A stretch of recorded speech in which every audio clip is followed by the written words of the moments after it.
Quels sont vos rêves? Quels sont vos rêves, les amis, quand vous parlez de ce Real Madrid 2024? C'est un sujet que je voulais faire début janvier, mais il y a eu une telle actu côté Real Madrid avec les rumeurs Mbappé, avec la Super Coupe d'Espagne où on a fait 2 matchs extraordinaires, que j'ai repoussé ce sujet. C'était peut-être l'un des premiers sujets que je voulais faire cette année. On va le faire maintenant parce qu'il y a une actu creuse, il n'y a pas grand chose à se mettre sous la dent côté Real Madrid en ce moment. Et je me suis dit que c'était le bon moment pour vous parler de mes 7 rêves concernant ce Real Madrid en 2024. Évidemment, et je tiens à le préciser avant que vous me donniez les vôtres dans les commentaires, puisque c'est un petit jeu, ça ne concerne pas les résultats sportifs, puisque en tant que supporter, on souhaite tous que son équipe gagne tous les trophées possibles. Donc c'est trop simple. Donc j'ai cherché d'autres détails, d'autres souhaits, d'autres rêves pour ce Real Madrid 2024. Donc regardez attentivement la vidéo. Et puis quand vous aurez terminé, et si ça vous a plu, donnez-moi vos rêves à vous pour ce Real Madrid 2024. Et on terminera par 2 mini-jeux que vous m'avez envoyés sur Instagram et sur Thread. 2 mini-jeux 100% Real Madrid. Donc prenez un thé, un café ou un chocolat chaud. Et c'est parti pour cette nouvelle vidéo. Alors, mon premier rêve, c'est que ce Real Madrid ne loupe pas, et je ne pense pas, le virage de l'intégration des jeunes et des super jeunes de cette équipe. 3 joueurs en particulier, donc un qui a signé, Arda Güler, qui joue petit à petit. On voit que c'est un joueur qui a joué en Copa del Rey, qui n'est pas encore rentré. D'ailleurs, il a fait une petite scène où il n'était pas très content de s'être réchauffé pour rien. On voit que c'est un joueur qui a beaucoup de caractère. Et je veux que le Real, sous la houlette donc de Carlo Ancelotti, donne cette confiance à cette nouvelle génération qu'on risque de voir peut-être pendant 10 ans. Donc évidemment Arda Güler, évidemment aussi Endrick qui va donc arriver en juin. J'ai très hâte de le voir. J'hésite tout le temps à vous faire des vidéos parce que je suis l'actualité du Brésilien quasi quotidiennement. Il a encore marqué un but avec le Brésil olympique et je pense que ce dernier sera, je ne vais pas dire plus fort que Rodrigo et Vinicius, mais qui s'adaptera plus vite au Real Madrid que les deux autres Brésiliens. J'ai l'impression qu'il a plus de talent. On verra. Ce n'est que des images que je vois de Palmeiras, mais ce qui me dégage, j'ai l'impression qu'il est encore plus talentueux que les deux autres Brésiliens. Et enfin, le troisième jeune que j'ai envie de voir s'intégrer, c'est l'Argentin Nico Paz. Alors lui, on l'a vu quelques fois, notamment avec ce but merveilleux en Ligue des Champions. C'était contre le Napoli, il me semble, avec cette frappe des 25 mètres. Donc mon premier souhait, mon premier rêve, c'est que le Real intègre de plus en plus cette next-gen, cette nouvelle génération. Parce qu'on sait que le Real, c'est très dur de gagner du temps de jeu. Maintenant, je me dis que Carlo Ancelotti connaît parfaitement son équipe et que c'est désormais à lui de faire place à cette nouvelle génération. Mon deuxième rêve, c'est un rêve un peu malheureux, mais je veux que Modric prenne sa retraite au Real Madrid cette année. Pourquoi je vous dis ça? Je ne veux pas que le Modric fasse l'année de trop. Il va bientôt avoir 39 ans. Donc là, il y a l'Euro 2024 qui se profile. Je me dis que c'est peut-être aussi pour lui le bon moment de raccrocher et qu'il parte comme un roi, d'où ces images de Modric avec la couronne. Je ne veux pas voir Modric aller en Arabie Saoudite. Je ne veux pas voir Modric aller dans un autre club en Italie ou en Croatie, etc. Je veux qu'il soit l'un des rares joueurs, une rare légende du Real Madrid à terminer au club. Ramos n'a pas terminé au Real Madrid. Ronaldo n'a pas terminé au Real Madrid. Marcelo n'a pas terminé au Real Madrid. Casillas non plus. Raúl non plus. En fait, j'ai l'impression qu'il y a très peu de légendes qui terminent au club. Zidane l'a fait. Je veux que Modric fasse comme Zidane et termine sa carrière au Real Madrid. Alors, si c'est pas cette année, l'année prochaine, mais en tout cas, je ne veux pas qu'il termine ailleurs qu'au Real. On a déjà vu des rumeurs comme quoi le Real souhaiterait l'intégrer plus tard dans... Pas dans le board, mais dans... Ouais, si, c'est un peu ça, dans le board du Real Madrid, soit entraîneur des jeunes, soit dans la direction, mais en tout cas, le Real souhaite l'intégrer plus tard et le conserver dans l'histoire du Real Madrid. Donc ça, c'est mon deuxième souhait. Le troisième, il concerne évidemment son compère, Toni Kroos. Toni Kroos, alors j'ai pas le maillot, mais le dernier maillot que j'ai du Real Madrid, parce que j'ai pas encore acheté celui de cette saison, ben, le dernier maillot que j'ai, c'est celui de Toni Kroos. C'était celui de l'année dernière avec le col. En plus, c'est un maillot qu'il aime pas. Mais bon, j'aime tellement Toni Kroos que je veux qu'il prolonge. Il est en fin de contrat en fait en juin. On ne sait pas s'il va rester ou pas, parce qu'il veut rester compétitif. Lui a dit qu'il voulait terminer au Real Madrid et il serait prêt à prendre sa retraite très jeune, comme un Philippe Lam. J'ai pas envie qu'il se retire parce que quand je le vois jouer, autant Modric, je vois de temps en temps qu'il fatigue et c'est normal avec l'âge, autant Kroos, je me dis qu'il en a encore sous la semelle. Il a un tel charisme, on l'a vu en Arabie Saoudite quand quand il nargue un peu les supporters de l'Arabie Saoudite, il apporte du charisme et du caractère à cette équipe. C'est encore le joueur parfait pour transmettre à cette jeune génération dont je vous ai parlé tout à l'heure. Et donc, l'un de mes rêves, c'est qu'il prolonge encore une fois avec le Real Madrid et qu'il ne se retire pas en même temps que Modric. En fait, je ne voudrais pas que le Real se sépare de Modric et de Kroos la même année. J'aimerais que la transition se fasse encore plus en douceur. Donc, Modric, pourquoi pas cette année, parce qu'il a quand même 39 ans et qu'il y a beaucoup de jeunes derrière qui poussent. Et Kroos à la rigueur en 2025 ou en 2026. Florentino Pérez, qu'il adore, qu'il a considéré comme l'un des meilleurs transferts, si ce n'est le meilleur transfert depuis qu'il est président, puisqu'il a fait venir Kroos. C'était pour moins de 30 millions en 2014, lorsqu'il était au Bayern Munich. Mon quatrième rêve, évidemment, c'est de signer Erling Haaland. Bon, ça, si vous suivez la chaîne depuis longtemps, vous savez que Haaland est le joueur que je souhaite au Real depuis des années et que lorsqu'il y a toujours eu ces rumeurs Haaland-Mbappé, j'ai toujours forcé en faveur du Norvégien. Pour plusieurs raisons, par rapport au caractère, par rapport à ce qu'il dégage. C'est un mec qui dégage que du positif. On le voit dans le vestiaire de City. Il est toujours en train de faire des blagues. C'est un petit joueur. En fait, c'est un gamin dans sa tête. J'aime beaucoup cette naïveté qu'il peut dégager. Lorsqu'il se fait sortir par Guardiola, alors qu'il a 2 doigts de mettre ce record, il ne dit rien. Il n'y a pas de story Instagram, de tweet qui pourrait sous-entendre qu'il n'est pas content. Il dit rien. Il apprend. Et puis, sportivement parlant, j'ai envie de le voir avec Bellingham, tout simplement. Ils ont joué ensemble du côté de Dortmund. C'est le 9 qu'il faut absolument au Real Madrid pour être entre Rodrigo, entre Vinicius. On sait que c'est un joueur qui te marque 50 buts par saison. Il n'est jamais blessé. Bon, là, il était avec une blessure du côté de City, mais c'est quand même très rare, on va dire, dans une année qu'il soit blessé. Et ouais, c'est peut-être...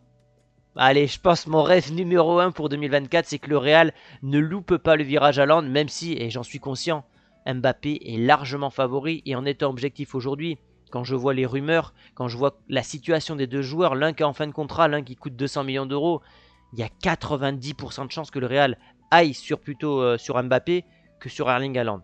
Après, voilà, c'est une vidéo pour rêver. Vous devez tout me dire dans cette vidéo. Et moi, voilà, mon rêve numéro 1, c'est de voir Haaland avec ce numéro 9 ou ce numéro 10, ou peu importe le numéro. Mais je rêve de voir ce joueur porter les couleurs du Real Madrid. On verra si ce rêve sera exaucé. Le cinquième, c'est le stade. Ça fait depuis 2022 que ce stade est censé être fini. Depuis, il y a eu la guerre en Ukraine. Le prix des matériaux a doublé, voire triplé, ce qui fait qu'ils ont repoussé. Il y a eu un nouveau crédit qui a été fait du côté du Real Madrid, un crédit de 300-400 millions d'euros. Bon, bref, ça ne nous concerne pas. Mais je veux que ce stade soit fini. Je veux qu'il y ait une inauguration et surtout, je rêve d'aller à cette inauguration. Donc, je suis allé dans ma vie 2 fois au Bernabéu. Donc ça, c'était ma première fois avec Christophe, mon compère du vestiaire. Et je ne pourrais pas revivre une meilleure soirée que celle-là. On joue contre le Guardiola, enfin le City de Guardiola. Guardiola qui est sifflé pendant toute la rencontre. On perd à la 90e minute de jeu. Et en l'espace de 2 minutes, le Real renverse la vapeur, va aux prolongations et on va en finale de la Ligue des Champions. Donc en fait, je me dis, pour mon premier match, jamais je l'oublierai, c'est comme si c'était écrit. J'ai vécu la meilleure histoire possible et j'ai envie d'y retourner. J'y suis retourné avec Loguito pour un Classico parce que ça faisait partie de mes rêves d'assister à un Classico. Et à chaque fois, le Real s'est imposé 3-1. Donc j'ai l'impression que quand je vais là-bas, je passe toujours des soirées extraordinaires. J'ai envie d'y retourner. Et plus que ça, j'aimerais donc assister à l'inauguration. Et j'aimerais faire une rencontre abonnée. Ça, c'est quelque chose que j'aimerais faire. J'ai croisé quelques abonnés à Madrid lorsque je suis allé. Mais j'aimerais qu'on aille boire des verres ensemble, qu'on aille pourquoi pas manger ensemble, qu'on échange ensemble pendant plusieurs minutes, voire heures. Parce qu'à chaque fois que je vous croise au stade, c'est trop rapide en fait. J'ai à peine le temps de rentrer au stade. Je dois filmer, je dois aller rejoindre quelqu'un. Et en fait, j'ai pas le temps d'échanger avec vous. Donc, l'un de mes rêves, donc ça serait plutôt sur la top 3, je pense, c'est vraiment d'aller au stade cette année. Si je peux me le permettre financièrement. D'aller à cette inauguration, même si les places seront très chères, je l'imagine, et surtout de vous rencontrer là-bas. 6e rêve, c'est que Bellingham soit Ballon d'Or. Vous allez me dire, ouais, il a 20 ans, il peut gagner le Ballon d'Or plus tard. Compliqué. Je pense que c'est cette année ou jamais pour lui, je vais vous dire pourquoi. On est sur une année où il n'y a pas quelqu'un qui se dégage beaucoup plus que Bellingham pour l'instant. Mbappé, Haaland, pourquoi pas, mais j'ai pas l'impression qu'il y ait quelqu'un au-dessus de Bellingham. Et si on dit, à qui tu penses comme meilleur joueur de cette saison, allez, je pense qu'il y a 60% des gens qui vont dire Bellingham, peut-être un peu Harry Kane du côté du Bayern, mais en termes marketing, on le sait que ça compte. Le Real va pousser pour son ballon d'or, pour que l'un de ses joueurs ait le ballon d'or, ce qui ne sera pas le cas forcément du Bayern, on l'a vu avec Lewandowski. Et en plus de ça, si tu as un Mbappé ou un Haaland qui arrive dès l'été prochain, tu peux être sûr que dès qu'il y aura une saison gargantuesque du Real, le Real poussera son numéro 9 parce que c'est les stars, c'est les joueurs les plus marketés. Et là, il a l'Angleterre qui est favori à l'Euro à mes yeux. Il est bien parti avec le Real Madrid. Il est meilleur buteur de la Liga. C'est peut-être la seule saison de sa vie où il sera meilleur buteur de la Liga. Et je me dis que c'est la saison jamais où il peut être Ballon d'Or. Donc voilà, l'un de mes rêves cette année, c'est que Bellingham devienne Ballon d'Or au Real Madrid, sachant qu'il a déjà gagné et qu'il est le premier Golden Boy de l'histoire du Real. Donc rien que ça, il a déjà marqué l'histoire du Real. Et mon dernier rêve, c'est de voir Alphonso Davies signer au Real. Alors vous savez, quand on suit le championnat, enfin le football européen, il y a toujours des joueurs qu'on repère. Alphonso Davies, comme Alaba faisait partie des joueurs que je rêvais un jour de voir au club, plus lorsqu'il était latéral gauche, mais on avait déjà Marcelo à cette époque-là. Marcelo est en partie, Alaba est arrivé, bon lui c'était pour remplacer Ramos, mais on n'a pas eu un véritable remplaçant, un véritable successeur à Marcelo. On a eu Roberto Carlos, on a eu Marcelo, et j'ai l'impression que le profil qui ressemble le plus à ça, ça serait Alphonso Davies, notamment sur le côté athlétique, vitesse, pas le côté technique que pouvait avoir un Marcelo. Il est fantastique. Et alors évidemment, ça sera compliqué parce qu'il est encore sous contrat au Bayern, mais il lui reste moins de 18 mois maintenant, donc bientôt un an. Le Real va être en position de force. On sait que le Real pousse pour signer ce joueur-là. Et ça fait partie des joueurs que j'ai dans une shortlist dans le coin de ma tête, dont j'ai envie de les voir un jour porter les couleurs du Real Madrid. Et j'ai envie de voir ce duo en action. Vinicius, Alphonso Davies côté gauche, ça sera pour moi pas aussi fort, mais ça se rapprochera très proche de Marcelo, Cristiano Ronaldo. Donc voilà pour mes 7 rêves. Donnez-moi les votes dans les commentaires. Et maintenant, on passe au mini-jeu que vous m'avez envoyé sur Instagram. Alors le premier, il est très simple. C'est les 2 meilleurs joueurs de l'histoire du Real Madrid. Et là, pour le coup, je pense qu'on sera tous d'accord. C'est Alfredo Di Stefano, 5 Ligues des Champions, le Super Ballon d'Or, celui qui a construit ce Real Madrid. Et bien sûr, Cristiano Ronaldo, 5 Ligues des Champions, dont 4 avec le Real. Il a absolument tous les records possibles avec le Real Madrid, que ce soit en termes de buts, alors pas de passes décisives parce que c'est Benzema. Et le but du jeu, c'est de déterminer qui serait le 3e meilleur joueur de l'histoire du Real. Alors, dans la première ligne, on pourrait sortir Rento parce que ça a été pendant plusieurs années le joueur le plus titré, mais je connais pas assez cette génération. Moi, je partirais à partir de la génération 90. C'est là à peu près où j'ai suivi vite fait le Real. Moi, j'ai vraiment suivi à partir des années 2000. Pour moi, il y a 3 joueurs qu'on peut citer. Il y a d'abord Benzema. Évidemment, Benzema, 2e meilleur buteur, meilleur passeur de l'histoire du Real Madrid, joueur le plus titré. Très compliqué de ne pas citer Karim Benzema.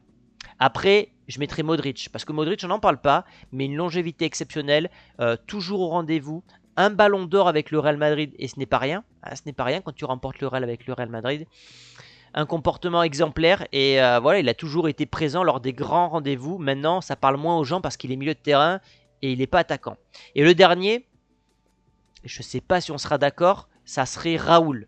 Parce que Raoul, pendant très longtemps, meilleur buteur de l'histoire du club, que ce soit du Real Madrid, mais aussi en Ligue des Champions. C'est le symbole espagnol du Real Madrid, et c'est quand même un club espagnol.